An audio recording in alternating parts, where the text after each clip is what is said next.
BR Ambedkar Konaseema జిల్లా సెకినేటిపల్లి మండలం అంతర్వేది సముద్ర తీరం ప్రాంతం వద్ద మనం ఉన్నాం. ఈ సముద్ర తీర ప్రాంతానికి ఒక ప్రత్యేకత ఉంది. వశిష్ఠ గోదావరి బంగాళాఖాతం కలిసే సాగర సంగమ ప్రదేశం వద్ద అయితే మనం ఉన్నాం. ఈ సాగర సంగమ తీరంలోనే నవనరసింహ క్షేత్రంలో 5వ క్షేత్రంగా పిలువబడుతున్న లక్ష్మీ నరసింహస్వామి వారి ఆలయం ఉంది. ఈ ఆలయం ఎప్పుడు నిర్మించబడింది, స్వామివారి ఆవిర్భావం ఎప్పుడు జరిగింది తెలుసుకునే ప్రయత్నం చేద్దాం రండి.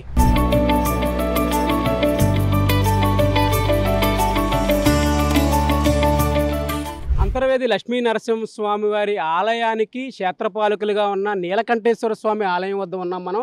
ఈ నీలకంఠేశ్వర స్వామి ఆలయ దర్శనం చేసుకుని స్వామివారిది తదనంతరం అంతర్వేది లక్ష్మీ నరసింహస్వామి వారిని దర్శించుకోవాలని పురాణాలు చెప్తున్నాయి. ముందుగా ఈ కృతయుగం ఆరంభంలో బ్రహ్మదేవుడు రుద్రయాగం చేయడానికి వేదికగా ఈ ప్రాంతాన్ని ఎంపిక చేసుకుని యాగరక్షణకు నీలకంఠేశ్వర స్వామిని ప్రతిష్ఠించి యాగాన్ని పూర్తి చేసిన తర్వాత ఈ మహాపుణ్యక్షేత్రం బ్రహ్మయజ్ఞ వేదిక అయినందున ఈ ప్రాంతం అంతర్వేదికగా తదనంతరం అంతర్వేదిగా ప్రఖ్యాతి చెందింది. ఇప్పుడు మనం ఈ ఆలయం వద్ద ఉన్నాం. ఈ ఆలయంలో స్వామివారిని దర్శనం చేసుకున్న తర్వాత లక్ష్మీ నరసింహస్వామిని దర్శనం చేసుకోవడానికి వెళ్దాం.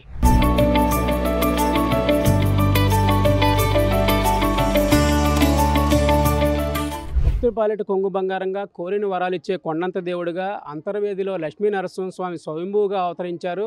అంబేద్కర్ కోనసీమ జిల్లా సెకినేటిపల్లి మండలం అంతర్వేది క్షేత్రం వద్ద మనం ఇక్కడ ఉన్నాం. స్వామివారి ఆవిర్భావం ఎప్పుడు జరిగింది, ఈ ఆలయం ఎప్పుడు నిర్మించారనేది మనం ఇక్కడ ఉన్న అర్చక స్వాముల మాటల్లోనే తెలుసుకునే ప్రయత్నం చేద్దాం రండి. ఇక్కడ స్వామి కృతయుగంలో రత్న విలోచనుడు అనే రాక్షస సంహారం కోసం వశిష్ఠ మహర్షి వారు ప్రార్థించగా వారు ప్రార్థనాపూర్వకంగా స్వామి ప్రత్యక్షమై రాక్షస సంహారం జరిపించిన తరువాత అంతర్ధానమవుతూ ఏమి కావాలో కోరుకోమనగా ప్రతినిత్యం కూడా అర్చనారూపంగాను శాంత స్వరూపంగా కావాలని చెప్పి వశిష్ఠ మహర్షి వారు తూర్పుముఖంగా ప్రార్థిస్తే వారికి అభిముఖంగా ఇక్కడ స్వామి వెలవటం వలన స్వామి ఇక్కడ మనకు విశేషంగా పశ్చిమముఖంగా ఉంటారండి.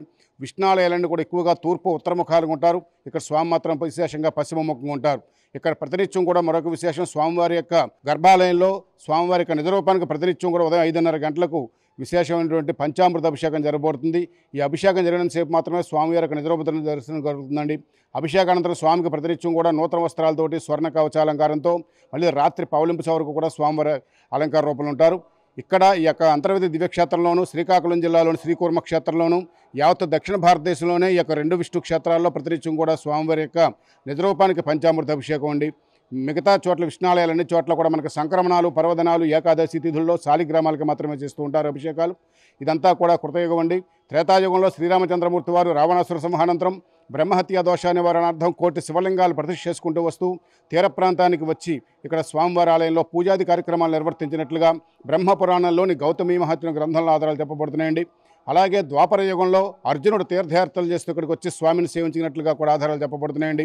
కలియుగం వచ్చేసరికి ప్రాంతం అంతా కూడా అడవి పుట్టలుగా ఉండగా మందపాటి కేశవదాసు అనే గొల్లలతను ఇక్కడ స్వామిని మొదటగా గుర్తించి పూజాది కార్యక్రమాలు ఏర్పాటు చేయగా తీర్థయాత్రల పేరిట పెద్దాపురం మహారాజులు రెడ్డి ప్రభువులు వారు ఇక్కడికి వచ్చి స్వామిని దర్శించుకుని ఆలయ స్థితిగతులు తెలుసుకుని వారికి ఉన్న రాజ్యంలోని అడవుల్లోంచి మానులు తీసుకువచ్చి కర్రతో కాలం నిర్మింపజేసేటండి.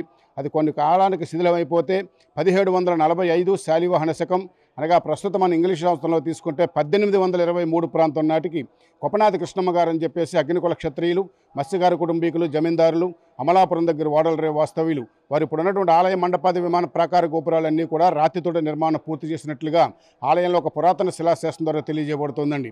ఇక్కడ స్వామి కృతయుగంలో వెలవకపోవడం ఇక్కడ బ్రహ్మదేవుని వారు ఇక్కడ యజ్ఞం చేసి క్షేత్రపాలకుడు నీలకంఠేశ్వర స్వామి ప్రతిష్ఠ చేశారని పక్క వీధిలోనే క్షేత్రపాలకుల ఆలయం ఉంది.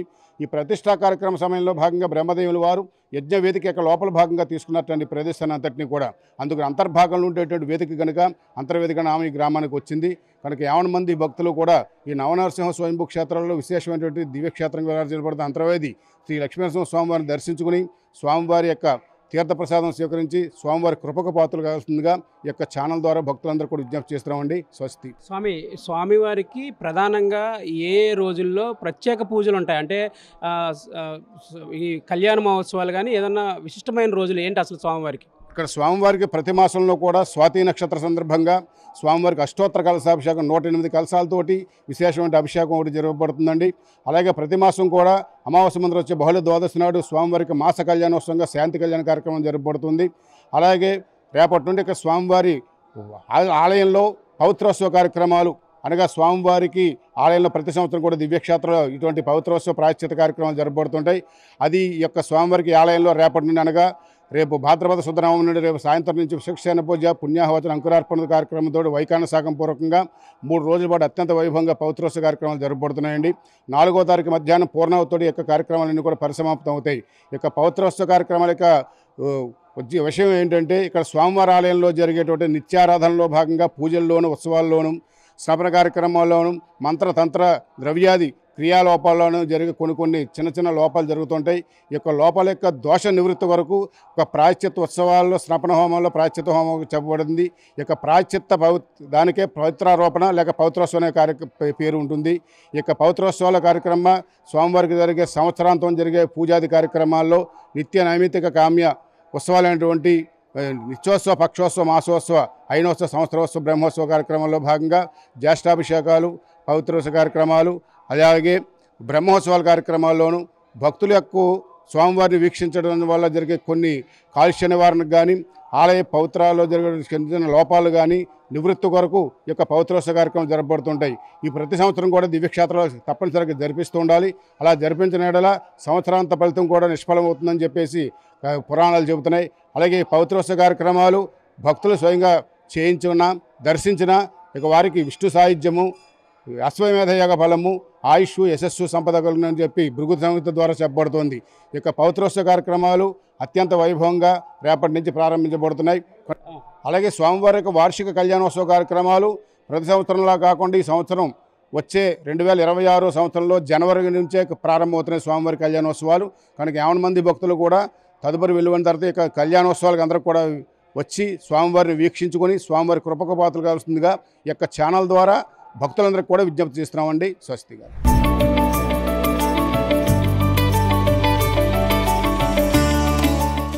ఇది చాలా మంది దగ్గర నుంచి వింటున్నాను. ఫస్ట్ టైం రావడం చూడడం నాకు అంటే ఫస్ట్ టైం చూడాలనిపించి అందరినీ కనుక్కొని అందరి నోట్ల నుంచి రావడం వల్ల వచ్చానండి. బాగుంది, చాలా బాగుంది.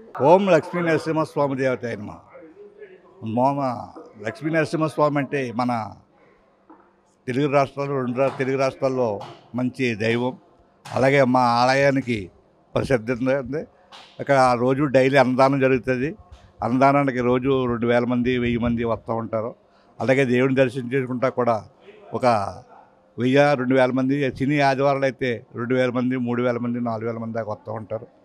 అలాగే మేము ఇక్కడికి 14 కిలోమీటర్ల అవతల నుంచి వచ్చి ఇక్కడ సేవ చేసుకుంటూ వస్తాం. వారానికి 4 రోజులు సేవ చేసుకుంటాం. ఈ లక్ష్మీ నరసింహస్వామి అంటే హైదరాబాద్ నుంచి చెన్నై నుంచి అలాగే హైదరాబాద్ నుంచి చెన్నై నుంచి ఇతర రాష్ట్రాల నుంచి కూడా చాలామంది భక్తులు వచ్చి స్వామివారిని దర్శించుకుని వాళ్ళ ఒక సంపూర్తి పొందుతున్నారు. అలాగే మన లోకల్లో కూడా చాలామంది చాలా సంపూర్తి పొందుతున్నారు. శ్రీ లక్ష్మీ నరసింహాయ నమః. చాలా బాగుందండి, చాలా మనశాంతిగా ఉంది, చాలా ప్రశాంతత చేకూరిందండి ఇక్కడ మాకు. ఎప్పుడు ఇలాగే వెలుగొందాలని కోరుకుంటున్నాం. మాది మానేపల్లి గ్రామం, పి గన్నవరం నియోజకవర్గం. మాది ఇక్కడ నుంచి 35 కిలోమీటర్లు ఉంటుంది. మేము ప్రతి 3 నెలలకు ఒకసారి లక్ష్మీ నరసింహస్వామికి ఇక్కడికి వచ్చి దేవస్థానానికి వచ్చి నమస్కరించుకొని ఇక్కడ అన్నదానం అంటే చాలా ఫేమస్. ఎక్కువ మంది ఇక్కడ అన్నదానంకి వస్తుంటారు. శని ఆధారాలు అయితే 1000 నుండి 1500 మంది వస్తూ ఉంటారు ఇక్కడికి అన్నదానానికైనా దర్శనం చేయడానికైనా. మా కులదైవం కూడా లక్ష్మీ నరసింహస్వామి. అందుకని మేము ప్రతి 3 నెలలకు ఒకసారి వచ్చి ఇక్కడ దర్శనించుకుంటాం. ఒకసారి మేము శనివారం మేము వస్తే ఆదివారం మా నాన్నగారు వస్తారు, ఇంకొక వారం అయితే మా తమ్ముడాలు వస్తారు. మొత్తం మా ఫ్యామిలీ అంతా కూడా ఇక్కడ వచ్చి దర్శనించుకొని ఉంటాం. జై లక్ష్మీ నరసింహస్వామికి. చాలా ఆనందంగా ఉందండి. బాగా ఇస్తున్నారని దర్శనం కూడా బాగా చేస్తున్నాము, బాగా కూడా చూపిస్తున్నారు. లోనికి వెళ్ళి దర్శనం చేసుకుంటున్నాము, భగవంతుని బాగా చూసుకుంటున్నాం. మాకు ఆనందంగా ఉందండి. మేము భద్రాచలం నుంచి వచ్చాము. భోజనాలు చాలా చాలా చాలా బాగుంది, సూపర్. దర్శనం చాలా బాగా జరిగిందండి. పప్పు, పచ్చడి, గోంగూర పచ్చడి, క్యాబేజీ కూర, సాంబారు, పెరుగు అన్నీ చాలా బాగున్నాయండి. నా పేరు పద్మావతి. మేము గ్రూప్ అంతా 20 మంది వచ్చామండి. మేము ప్రతి ఊరికి సేవకి వెళ్తామండి. అన్ని సేవల మీద ఈ సేవ చాలా గొప్పగా ఉంది. చాలా బాగా చూసుకున్నారు. గౌరవ మర్యాదలు అన్నీ బాగా ఉందండి. అందరికి బాగా చూసుకున్నారు. ఈ సంవత్సరం ఫస్ట్ సంవత్సరం వచ్చామండి మీది ఇక్కడికి. అయినా సరే మమ్మల్ని గుర్తించి సేవకులను గుర్తించి బాగా అసలు ఆదరణ ఇచ్చి అసలు అన్నదానంలో కానీ ఏది కూడా అంత బాగా జరిగిందండి. ఇక్కడ పంతుల్లో కానీ అంతా బాగా గౌరవించి బాగా చూస్తున్నారండి. మేము ఎప్పుడు కూడా ఇక్కడికి రావాలని చెప్పి మేము కోరుకుంటున్నామండి. ఓం లక్ష్మీనరసింహ స్వామినే నమః. నేను టీచర్నండి. మాది కూడా ఒక 20 కిలోమీటర్ల దూరం నుంచి ఇక్కడికి సేవకు వస్తూ ఉంటాం. ఇంత క్రితం మా మిత్రులు మాట్లాడినట్టు రాష్ట్రాల నుంచి కాదండి, దేశవ్యాప్తంగా కూడా లక్ష్మీనరసింహ గుడికి భక్తులు వస్తున్నారు ఇక్కడ. ఎందుకంటే అంత శక్తివంతమైన దేవుడు అండి ఈయన. ఖచ్చితంగా ఆయన నమ్ముకున్నారంటే ఖచ్చితంగా మీకు ఆ మార్పు కనిపిస్తుందండి. ఇంక అందులో ఏమాత్రం అనుమానం లేదు. నవనారసింహ క్షేత్రాల్లో లక్ష్మీనరసింహస్వామి, అంతర్వేది లక్ష్మీనరసింహస్వామి చాలా ఫేమస్ అండి. ఖచ్చితంగా భక్తులందరూ కూడా మంచి పుణ్యక్షేత్రం అండి ఇది. అదేవిధంగా ఇక్కడ సుదర్శన నరసింహహోమం జరుగుతుందండి. ప్రతిరోజు కూడా సుదర్శన హోమం జరుగుతుందండి. ఆ హోమంలో భక్తులు హోమం చేయించుకున్నట్లయితే అది మీ కుటుంబాలకి, మీ బంధువులకి, అలాగే ఈ సమాజానికి కూడా చాలా మంచిదండి. దేశానికి కూడా మంచి జరుగుతుంది. ప్రతిరోజు సుదర్శన హోమం జరుగుతుందండి ఇక్కడ. అలాగే వేరే ప్రతిరోజు నిత్య కళ్యాణాలు అవి ఉంటాయండి. అందువల్ల భక్తులంతా కూడా మన అంతర్వేది లక్ష్మీనరసింహస్వామి వారిని ఒకసారినే దర్శనం చేసుకోవాల్సిందిగా నా విజ్ఞప్తి అండి. ఎందుకు నేను విజ్ఞప్తి చేస్తానంటే నా విషయంలోనే ఒక మిరాకిల్ జరిగిందండి. 25 years నుంచి నేను పెండింగ్లోనే ఉద్యోగం వచ్చిందండి. నేను స్వామి దగ్గర 11 years సేవ చేసుకున్నానండి. 2013 నుంచి 2024-23 వరకు 11 years సేవ చేసుకున్నాను. 20 years క్రితం ఆగిపోయిన గవర్నమెంట్ ఉద్యోగం 2023లో వచ్చిందండి. అందువల్ల శక్తివంతమైన దేవుడని మాత్రం నేను చెప్పగలను ఖచ్చితంగా. అందువల్ల భక్తులందరూ కూడా, మన హిందూ బంధువులందరూ కూడా ఆ విషయాన్ని గమనించి స్వామిని దర్శించుకోవాల్సిందిగా కోరుతున్నాను. మాకు ఈ ఏరియా అంతా కూడా మామూలుగా ఏ తుఫాన్లు వచ్చినా ఏమొచ్చినా కూడా ఈయన మీదే నమ్మకం, ఈ మహానుభావం మీద నమ్మకం ఉంటుందండి. చాలా మాకు ఈ ఏరియా అంతా ఆ దేవుడి వల్లే అభివృద్ధి అయిందండి. ఉత్సవాలు అవి బాగా జరుగుతాయండి. ఇది దక్షిణ కాశీ అని కూడా అంటారండి. మేము ప్రతి సంవత్సరం 4-3 సార్లు వస్తామండి. ఇబ్బందులు అలాంటివి ఏమి ఉండవండి, అన్నీ బాగా జరుగుతాయండి. బెంగళూరు మాది. బెంగళూరు నుంచి మా చెల్లెలు గారి ఇంటికి వచ్చాం, అక్కడి నుంచి వచ్చామండి. స్వామివారి గురించి మా చెల్లెలు గారి అబ్బాయిలు అది వస్తూ ఉంటారు. ఇక్కడ స్వామివారిని దర్శించుకుందామన్న ఉద్దేశంతోనే చూడడానికి వచ్చాం. ఒకసారి దర్శించుకుని స్థల పురాణం గురించి తెలుసుకుని వెళ్దామని వచ్చాం.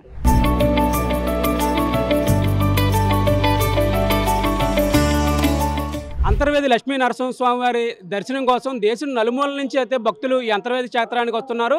అసలు స్వామివారికి బ్రహ్మోత్సవాలు ఏ నెలలో జరుగుతాయి, ఎంతమంది భక్తులు స్వామివారి బ్రహ్మోత్సవాలు చూడడానికి వస్తారు, ఆ రోజుల్లో వచ్చే భక్తులకి ఎటువంటి ఏర్పాట్లు చేస్తారనేది మనతో మాట్లాడడానికి ఆలయ ఈవో ప్రసాద్ ఉన్నారు. ఆయనతో మాట్లాడదాం. సార్, మీరు అంటే దేవాదాయ శాఖలో మీరు ఒక సీనియర్ అధికారి, ఇంతకుముందు పెద్ద పెద్ద దేవాలయాల్లో పనిచేశారు. అక్కడ ఇంతకంటే పెద్ద పెద్ద ఉత్సవాలు అయితే మీరు చూడడం జరిగింది.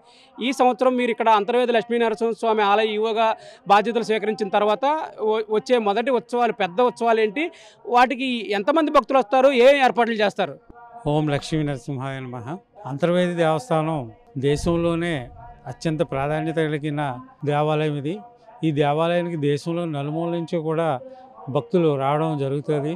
మరి ఈ దేవాలయం రాముడి కాలం అంటే త్రేతాయుగం నుంచి కూడా ఈ దేవాలయం ఉన్నట్టు చరిత్ర, ఇతిహాసాలు, పురాణాలు చెప్తున్నాయి.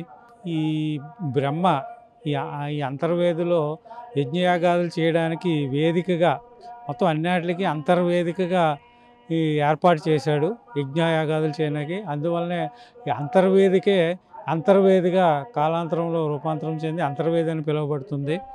మరి ఇక్కడ ఈ అంతర్వేదిలో బ్రహ్మచే ప్రతిష్ఠ చేయబడినటువంటి శివాలయం కూడా ఉంది. ఆ శివాలయం ఉన్న శివుడే ఈ క్షేత్రానికి క్షేత్రపాలకులుగా ఉంటున్నారు. మరి ఇక్కడ ఉన్నటువంటి శ్రీ లక్ష్మీ నరసింహస్వామి వారి యొక్క స్వరూపము స్వయంభుగా ఆయన వెలిశారు. అంటే ఇక్కడ శాంతియుతమైనటువంటి జీవనాన్ని గడపడం కోసమే స్వామివారి ఇక్కడ ఈ శాంత స్వరూపంలో ఉన్నటువంటి లక్ష్మీ నరసింహస్వామిగా ఆవిర్భవించడం జరిగింది. మరి ఇక్కడ ముఖ్యంగా జరిగే ఉత్సవాల్లో అతి ముఖ్యమైన సంవత్సరంలో మొట్టమొదటి కళ్యాణ మహోత్సవం. ఈ కళ్యాణ మహోత్సవం ప్రతి సంవత్సరం కూడా మాఘమాసంలో జరుగుతుంది, అంటే ఫిబ్రవరి నెలలో వస్తుంది. ఈ సంవత్సరం ముందుగానే వచ్చేసింది, జనవరి నెలలోనే రావడం జరిగింది. జనవరి నెలలో ఆఖరి వారంలో ఈ ఉత్సవాలు జరుగుతాయి. సుమారు 10 రోజుల పాటు ఇక్కడ ఉత్సవాలు అత్యంత వైభవతంగా నిర్వహించడం జరుగుతుంది. మరి అందుకనే ఈ ఉత్సవాల్లో భాగంగానే 6 నెలల ముందుగానే మా గౌరవ ఎమ్మెల్యే గారు కూడా సమీక్షా సమావేశాలు నిర్వహించి 6 నెలల ముందు నుంచే మనం అన్ని ఏర్పాట్లు, చర్యలు తీసుకోవాలని ఆదేశించడం కూడా జరిగింది. ఆ ప్రకారంగా మరి అన్ని ఏర్పాట్లకి చేయడం జరుగుతుంది. ముఖ్యంగా సామాన్య భక్తుడికి ఏ విధమైనటువంటి అసౌకర్యం లేకుండా సామాన్య భక్తుడికి పెద్దపీట కల్పించాలనే ఉద్దేశంతోనే ఇక్కడ ప్రణాళిక రూపొందించడం, ఏర్పాట్లు చేయడం జరుగుతుంది. సుమారు 3 లక్షల మంది వరకు ఈ కళ్యాణోత్సవాల కార్యక్రమాల్లో రావడం జరుగుతుంది. ఆ తర్వాత మాకు ముఖ్యంగా ఈ దేవాలయాన్ని సందర్శించేది మాసాల్లో ఎక్కువ కార్తీక మాసం, తర్వాత సంక్రాంతి, మాఘమాసం, శ్రావణ మాసాల్లో ఎక్కువగా అధిక సంఖ్యలో భక్తులు విచ్చేయడం జరుగుతుంది. వారికి ఏ విధమైనటువంటి ఇబ్బందులు లేకుండా అన్ని సౌకర్యాలు, వాటర్ సౌకర్యం కానీ, లేకపోతే దర్శనం త్వరగా కల్పించడం కానీ, అదే అన్నప్రసాదం ఏర్పాటు చేయడానికి వచ్చిన భక్తులందరికీ కూడా అన్నప్రసాదం కూడా ఏర్పాటు చేయడం జరుగుతుంది. ఇక్కడ అన్నప్రసాదం మొత్తం రాష్ట్రంలోనే అత్యంత నాణ్యవంతమైనటువంటి అన్నప్రసాదం అందించబడుతుంది ఇక్కడ. మరి ఎక్కడా లేనటువంటి టేస్ట్తో ఈ అన్నప్రసాదాన్ని భక్తులందరూ కూడా స్వీకరించడానికి ఇష్టపడుతుంటారు. శని ఆదివారంలో 4 నుంచి 5 వేల మంది వరకు పెట్టడం, మామూలు రోజుల్లో కనీసం 1000 మందికి కూడా ఇక్కడ అన్నదానం చేయడం జరుగుతుంది. అంతర్వేది అనగానే లక్ష్మీనరసింహస్వామి ఉత్సవాల్లో ప్రధానంగా రథోత్సవం ఎంతో ప్రాముఖ్యత పొందింది. ఈ రథోత్సవం చూడడానికి దేశ విదేశాల నుంచి కూడా భక్తులు ఈ రథోత్సవం కేవలం రథోత్సవం చూడడానికి వస్తారు. ఈ రథోత్సవం స్వామివారి కళ్యాణం మర్నాడు జరుగుతుందా? అసలు రథోత్సవం ఎలా ఉండబోతుంది ఇక్కడ? ఈ అంతర్వేదిలో జరిగేటువంటి రథోత్సవం అత్యంత ప్రాధాన్యమైనది. సుమారు రథోత్సవం రోజున 1,00,000 మంది వరకు భక్తులు వస్తారని అంచనా వేయడం జరుగుతుంది. అయితే ఈ రథోత్సవాలు నిర్వహించడంలో నాకు చాలా అనుభవం ఉంది. ఎందుకంటే గతంలోనే అన్నవరం దేవస్థానంలో పనిచేసినప్పుడు కోరకొండ దత్త దేవాలయానికి కూడా రథోత్సవం అక్కడ కూడా 2 గంటల నుంచి 5-6 గంటల వరకు జరిగే రథోత్సవంలో 1,00,000 మంది కూడా వచ్చేవారు అక్కడికి. అక్కడ కూడా అత్యంత వైభవితంగా పోలీసు వారు, రెవెన్యూ వారు సహాయంతో అక్కడ రథోత్సవాలు అత్యంత వైభవితంగా నిర్వహించడం జరిగింది. 10 రథోత్సవాలు నిర్వహించినటువంటి అనుభవం నాకు ఉంది. అదేవిధంగా ఆ అనుభవంతోనే ఇక్కడ రానున్నటువంటి రథోత్సవాన్ని కూడా అత్యంత వైభవంగా నిర్వహించడానికి తగిన ఏర్పాట్లు తీసుకోవడం జరుగుతుంది. అందుకు రెవెన్యూ వారు, పోలీసు వారు కూడా వారి సహాయ సహకారాలు తీసుకోవడం, వారి యొక్క కోఆర్డినేషన్ తోటే ఈ కార్యక్రమాన్ని అత్యంత వైభవంగా నిర్వహించడానికి ఏర్పాట్లు మేము చేయడం జరుగుతుంది.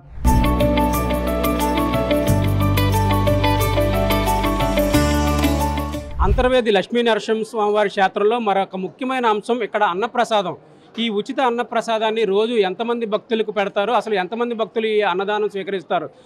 ప్రధానమైన రోజుల్లో అంటే ముఖ్యమైన ఉత్సవాల రోజుల్లో ఎంతమంది వస్తారనేది ఈవో గారిని అడిగి తెలుసుకుందాం. సార్, ఈ అన్నదానం రాష్ట్రంలోనే దేవాలయాల్లో ఈ అన్నదానం ఎంతో ప్రాముఖ్యత చెందిందని భక్తులు చెప్తూ ఉంటారు. అసలు ఈ అన్నదానంలో భక్తులు రోజుకి ఎంతమంది భక్తులకి అన్నదానం పంపిణీ చేస్తారు? ముఖ్యమైన దినాల్లో ఎంతమందికి పంపిణీ చేస్తారు? ఈ అన్నదానంలో ఏ పదార్థాలు అయితే వడ్డిస్తారు? మరి రాష్ట్రంలోనే అత్యంత ప్రాముఖ్యత కలిగినటువంటి అంతర్వేది దేవస్థానంలో అన్నదానం చాలా విశిష్టమైన స్థానాన్ని సంపాదించుకుంది. ఇక్కడ అన్నదానం మొత్తం రాష్ట్రంలో ఉన్న దేవాలయాలన్నింటిలో కన్నా చాలా క్వాలిటీగా నాణ్యతా ప్రమాణాలతో కూడినటువంటి భోజనం, అన్నప్రసాదం ఇక్కడ భక్తులకు అందించడం జరుగుతుంది. ఇక్కడ ప్రతినిత్యం అన్నదానంలో పప్పు, కూర, పచ్చడి, సాంబారు తో భోజనం పెట్టడం జరుగుతుంది. విశేషం ఏంటంటే ఇక్కడ ఎక్కడా లేని విధంగా పెరుగుతో ఇక్కడ భోజనం పెట్టడం జరుగుతుంది. ప్యూర్ గడ్డ పెరుగు వేసి ఇక్కడ భోజనం పెట్టడం జరుగుతుంది.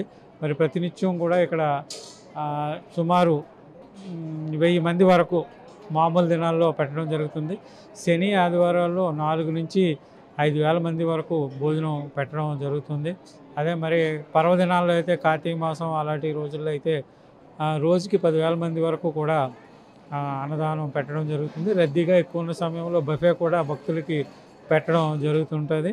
మరి అయితే ఉత్సవాల్లో మాత్రం ఈ అన్నదానం పెట్టడం జరగదు. ఎందుకంటే చాలామంది విపరీతమైన సంఖ్యలో పెడతారు కాబట్టి భోజనం పెట్టడం సాధ్యం కాదు. కాబట్టి అయినప్పటికీ ఇక్కడ ఉండేటువంటి అంతర్వేది పరిసర ప్రాంతాల్లో ఉన్నటువంటి దాదాపు 30 సత్రాలు, ఆ 30 సత్రాలకు సంబంధించిన వాళ్ళంతా కూడా కలిపి వచ్చిన భక్తులందరికీ కూడా వారి శక్తి మేరకు అన్నప్రసాదం కళ్యాణోత్సవాల్లో ఏర్పాటు చేయడం జరుగుతుంది. స్వామివారి అన్నప్రసాదం అంటే ఒక వివాహ వేదికకి హాజరైనట్టు, ఒక శుభ కార్యక్రమానికి హాజరైనంత పదార్థాలతో కూడిన అన్నప్రసాదాన్ని ఇక్కడ భక్తులకు అందిస్తామని చెప్తున్నారు. ఈ అన్నప్రసాదాన్ని స్వీకరించిన ప్రతి భక్తుడు సంతృప్తితో స్వామి దర్శనం, అలాగే అన్నప్రసాదం ఎంతో సంతృప్తిగా జరిగిందని ఇక్కడ స్వామివారి ఈ దేవస్థానం అధికారులను ప్రశంసలతో ముంచెత్తుతూ వెనుదిరుగుతారని కూడా ఇక్కడ ఉన్న అధికారులు చెప్తున్నారు.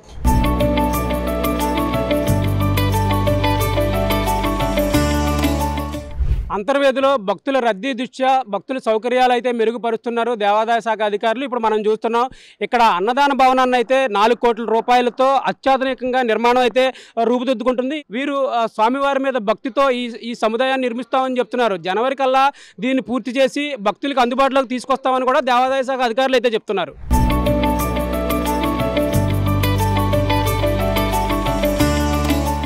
అంతర్వేది లక్ష్మీ నరసింహస్వామి వారిని దర్శించుకోవడానికి రాష్ట్రం నలుమూలల నుంచే కాకుండా దేశంలోని వివిధ ప్రాంతాల నుంచి అలాగే విదేశాల నుంచి కూడా భక్తులు ఈ క్షేత్రానికి అయితే పోటెత్తుతారని చెప్తున్నారు. మొత్తం మీద ఈ మాఘమాసంలో స్వామివారి కళ్యాణోత్సవాలు అంగరంగ వైభవంగా జరిపించడానికి ఏర్పాట్లు చేస్తున్నామని చెప్తున్నారు. అంతర్వేది లక్ష్మీ నరసింహస్వామి అంటేనే గుర్తొచ్చేది రథోత్సవం. ఈ రథోత్సవం చూడడానికైతే వచ్చే భక్తులకైతే ఇక్కడ అంతే ఉండదని చెప్తున్నారు. ఎంతమంది భక్తులు వస్తారు, వారికి ఏమేమి ఏర్పాట్లు చేయాలనే దాని మీద కూడా ఇప్పటి నుంచే కసరత్తు అయితే ప్రారంభించారు దేవాదాయ శాఖ అధికారులు.